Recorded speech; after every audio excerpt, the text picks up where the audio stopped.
नमस्कार प्यारे बच्चों। आज मैं प्रस्तुत हूँ आपके सामने कवि नागार्जुन की फसल कविता लेकर। नागार्जुन कवि का परिचय दंतुरित मुस्कान कविता की व्याख्या से पहले मैंने आपको दिया था। फिर से आपको याद दिला दूं कि जो कवि नागार्जुन थे वे प्रगतिवादी विचारधारा के कवि थे और उनका वास्तविक नाम वैद्यनाथ मिश्र था। इनकी रचनाओं में जो प्रसिद्ध रचनाएं हैं युगधारा, सतरंगे पंखों वाली, हजार हजार बाहों वाली, तुमने कहा था। इसी के साथ साथ इन्होंने कई उपन्यास भी लिखे हैं जिसमें से कुछ रतिनाथ की चाची, जमनिया का बाबा, उग्रतारा आदि प्रमुख हैं। इनकी भाषा की बात करें तो ये सरल, सहज और प्रभामयी भाषा का प्रयोग करने वाले थे और इनकी शब्दावली में तत्सम शब्दों का, देशी विदेशी शब्दों व मुहावरों का प्रयोग अधिक देखने को मिलता है और इनकी मृत्यु 1998 में हुई थी। तो अब बात करते हैं कविता फसल की। फसल कविता में कवि ने अनेक तत्वों का उल्लेख किया है। आपने खेतों में लहलहाती हुई फसलों को देखा होगा। आजकल तो बच्चों को फसलों के नाम नहीं पता होते, लेकिन फिर भी आप आते जाते कहीं जाते हैं, घूमने जाते हैं तो खेत खलिहान जो रास्ते में पड़ते हैं वो लहलहाती हुई फसलें जो हैं वो कैसे खड़ी होती हैं, कैसे वो इतने सुंदर हरे रंग की लहलहाती हुई फसलें हमें दिखाई देती हैं, उसमें किन किन चीज़ों का सहयोग होता है, इसके बारे में इस फसल कविता में बताया गया है। तो देखिए, फसल कविता शुरू कर रहे हैं हम। एक के नहीं, दो के नहीं, ढेर सारी नदियों के पानी का जादू। एक के नहीं, दो के नहीं, लाख लाख कोटि कोटि हाथों के स्पर्श की गरिमा। एक की नहीं, दो की नहीं, हजार हजार खेतों की मिट्टी का गुणधर्म है।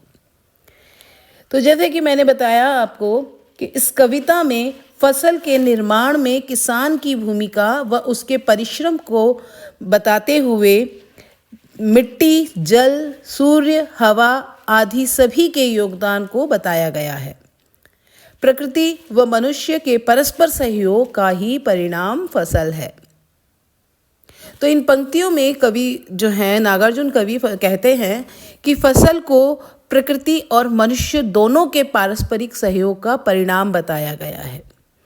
ठीक है, प्रकृति का सहयोग भी उतना ही ज़रूरी है जितना मनुष्य का सहयोग ज़रूरी है। तो दोनों के सहयोग से ही फसल खड़ी हो पाती है।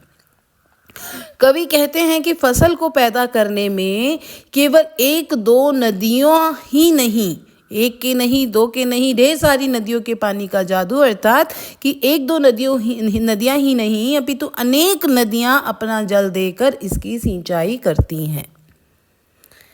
उसमें केवल एक दो मनुष्य का ही नहीं अपितु लाखों करोड़ों मनुष्य का परिश्रम मिलता है। एक के नहीं, दो के नहीं, लाख लाख कोटि कोटि हाथों के स्पर्श की गरिमा। तो यहाँ पर अनेक किसानों के, लाखों करोड़ों किसानों के हाथों की मेहनत की बात की गई है जो वो इन फसलों को खड़े करने के लिए करते हैं। मनुष्य का परिश्रम मिलता है और उसमें केवल एक दो खेतों का ही नहीं अपितु हजार हजार खेतों की मिट्टी का गुण धर्म मिलता है। एक की नहीं, दो की नहीं, हजार हजार खेतों की मिट्टी का गुण धर्म है। अर्थात आपने देखा होगा कि कई प्रकार की मिट्टी होती है और हर प्रकार की मिट्टी की अलग अलग विशेषता होती है और उसमें अलग अलग फसलें हैं जो अलग अलग प्रकार की मिट्टी में पैदा होती हैं।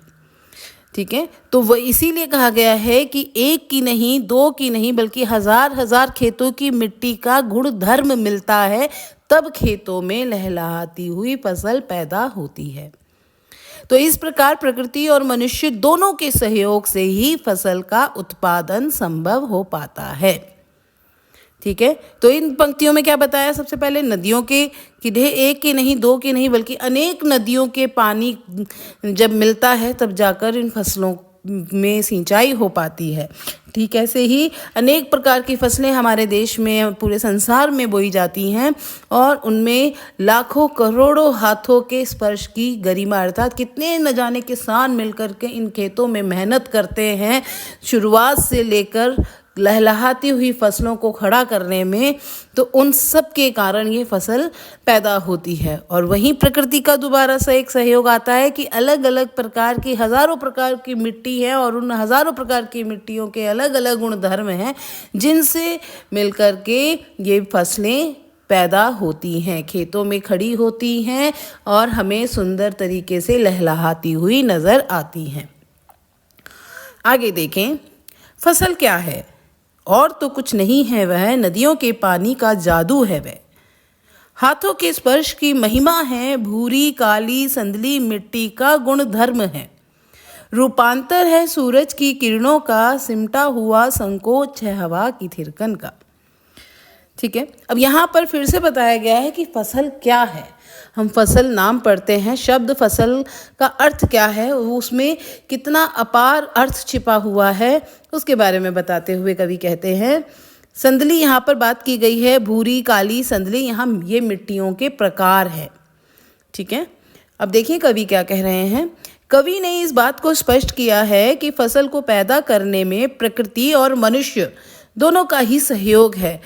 ठीक है, पिछले पद्यांश में आपने पढ़ा कि किस प्रकार प्रकृति और मनुष्य दोनों के सहयोग से ही फसल खड़ी हो पाती है, इसी से सृजन संभव हो पाता है। इसलिए कवि कहता है कि फसल का स्वयं कोई अस्तित्व नहीं है।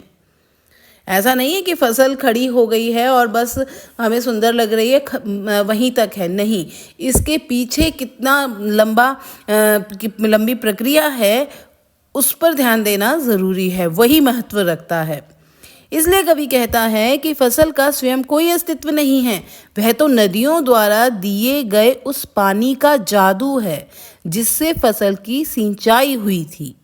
वह तो लाखों करोड़ों मनुष्यों द्वारा किए गए परिश्रम की महिमा का फल है। ठीक है, फसल ऐसे ही नहीं है, फसल के पीछे अनेकों नदियां जो हैं, जिन अलग अलग दिशा से आई हुई नदियों के पानी का जादू है जिससे इस फसल की सिंचाई हुई। ठीक है, तो इतने हजारों करोड़ों किसानों के हाथों की मेहनत है जिससे ये फसल तैयार होकर खड़ी हुई, उनका परिश्रम, महिमा का फल है ये फसल। वह तो भूरी काली संदली मिट्टी की उपजाऊ शक्ति है। तो अलग अलग प्रकार की मिट्टी जब मिल करके उपजाऊ बनती है और तब वो फसल को वो उपज देती है और तब जाकर फसल खड़ी हो पाती है। तभी समझ में आता है कि कौन सी मिट्टी कौन सी फसल के लिए बहुत ज़्यादा उपजाऊ है, बहुत ज़्यादा अच्छी है, और उसी प्रकार फसल बोई जाती है। ये समझ पैदा करना पहले ज़रूरी होता है। वह तो सूरज की किरणों का बदला हुआ रूप है जिसके द्वारा फसल को रोशनी मिली, साथ ही इसमें हवा का भी समान सहयोग है।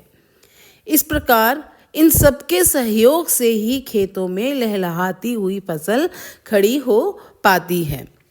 ठीक है, तो आपने देखा अंतिम दो पंक्तियों में रूपांतर है सूरज की किरणों का, सिमटा हुआ संकोच है हवा की थिरकन का। तो एक पौधे को ही खड़े करने में हमें कितनी सारी, आपने साइंस में भी पढ़ा होगा कि कितनी सारी चीज़ें चाहिए तब जाकर एक पौधे की ग्रोथ हो पाती है। तो यहाँ पर पूरी फसल है, फसल के लिए भी सूरज की किरणें भी ज़रूरी हैं, हवा भी ज़रूरी है, पानी भी ज़रूरी है। तो वो सारी चीज़ें जब मिलती हैं तब जा कर के फसल खड़ी हो पाती है। खेतों में सुंदर तरीके से लहलहाती हुई फसल हमारे सामने दिखाई देती है।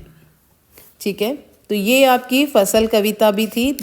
इसके दो पद्यांश थे जो मैंने आपको समझा दिए हैं, जिसमें खेतों में लहलहाती हुई फसलों के बारे में बताया गया है कि किस प्रकार फसल खड़ी हो पाती है, कि केवल बीज, खाद, पानी, सूर्य और हवा के सहयोग से ही पैदा नहीं होती, अपितु इसमें किसान के परिवार के सभी सदस्यों का कठोर परिश्रम शामिल होता है।